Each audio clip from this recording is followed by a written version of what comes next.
একটা wonderful CSE fest আমি আয়োজন দেখতে পেলাম এবং আমি খুবই আনন্দিত হলাম, কারণ সরি সিএসি ফেস্ট বলতে বলতে ত্রিপুরি আমাদের তুলনামূলক ছাত্র সংখ্যার দিক থেকে ছিল। সাম্প্রতিক সময়ে আমরা এই ডিপার্টমেন্টে একঝাঁক শিক্ষকের মাধ্যমে এবং লিডারশিপের মাধ্যমে আমরা এই ত্রিপুরি ডিপার্টমেন্টকে অত্যন্ত বড় পরিসরে ডিপার্টমেন্ট করার পরিকল্পনা হাতে নিয়েছি এবং আমরা এই বিষয়ে অত্যন্ত পজিটিভ রেসপন্স পাচ্ছি। এই সময়ে এই ত্রিপুরি ফেস্ট একটা অত্যন্ত গুরুত্বপূর্ণ মাইল হলো।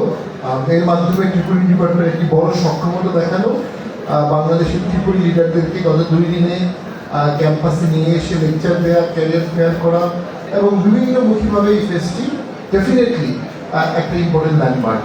এবং আমি এই জন্য ত্রিপুরি ডিপার্টমেন্ট, ত্রিপুরি ক্লাব এবং এর সাথে সংশ্লিষ্ট সকলকে, স্পন্সর যারা ছিলেন সকলকে আন্তরিক কৃতজ্ঞতা জানাচ্ছি। বিশ্ববিদ্যালয় শুধু পাঠ্যপুস্তকের একটি অধিকেন্দ্র হতে পারে না, বিশ্ববিদ্যালয়ের পরিধি এখন অনেক বড় হয়ে গেছে এবং সেই বড় পরিধির বিশ্ববিদ্যালয় ধারণার সাথে আমাদের সকলকে অ্যাডজাস্ট করতে গেলে ডেফিনেটলি নতুনভাবে পড়ালেখা করাতে হবে, নতুনভাবে পাঠ্যপুস্তক তৈরি করতে হবে, নতুনভাবে শেখাতে হবে, নতুনভাবে শিখতে হবে এবং নতুনভাবে নিজেকে আত্মপ্রকাশ করতে হবে। ঠিক সেই জায়গাটাতে আমরা সকল প্রাইভেট ইউনিভার্সিটি খুব দ্রুত নিজেদেরকে পরিবর্তন করছি। আমি মনে করি ত্রিপুরি ডিপার্টমেন্ট ডেফিনেটলি কামিং ডেজে বাংলাদেশের অন্যতম শ্রেষ্ঠ ত্রিপুরি ডিপার্টমেন্ট হিসাবে আমরা আত্মপ্রকাশ করতে পারবো। আমাদের ত্রিপুরি ডিপার্টমেন্টে ল্যাবগুলো আমরা ডেভেলপ করছি, তবে একটি ইউনিভার্সিটি সবসময়ই প্রতিফলিত হয় তার গ্রাজুয়েট দিয়ে, তার অ্যালামনাই দিয়ে, তার আলমা ম্যাটার দিয়ে।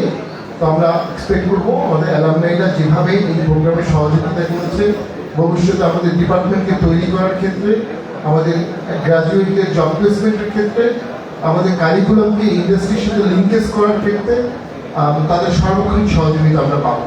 তো আমি মনে করি যে আমরা প্রতি বছর এরকম একটা ত্রিপুরি ফেস্ট করবো। পাশাপাশি আমাদের ইচ্ছা আছে ত্রিপুরি এবং সিএসসি এবং অ্যালাইড সাবজেক্ট নিয়ে আমরা একটি ইন্টারন্যাশনাল কনফারেন্স করবো খুব দ্রুত, এবং সেখানেও আমরা এরকম একটা পার্টিসিপেশন আশা করি। তো ত্রিপুরি ডিপার্টমেন্টকে অভিনন্দন এত চমৎকার একটি ফেস্ট করার জন্য। আমার খুব ইচ্ছা ছিল আমি লম্বা সময় আমি এখানে থাকবো, কিন্তু আসলে 28 তারিখে আমাদের কনভোকেশন, সেই জন্য কনভোকেশনের অসংখ্য মিটিং নিয়ে আমরা খুব ব্যস্ত। সবাইকে অভিনন্দন। ত্রিপুরি ফেস্ট সফল হলো, ইনশাল্লাহ পুনঃপৌনিক হবে, বারবার হবে। ধন্যবাদ।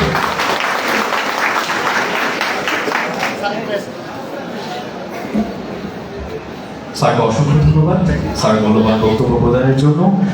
বিশেষ করে আসলে স্যারের যখন আমরা বিভিন্ন টেলিভিশনে টক শো কিংবা বিভিন্ন চ্যানেলে স্যারের রাজনৈতিক সমৃদ্ধ যেসব বক্তব্যগুলো আমরা দেখতে পাই, আসলে আজকের এই সেশনেও তার কোনো ব্যথাই ছিল না। আমরা যারা আজকে উপস্থিত ছিলাম স্যারের ক্যারিয়ার সংক্রান্ত এবং আমরা যারা দেশ পরিচালনার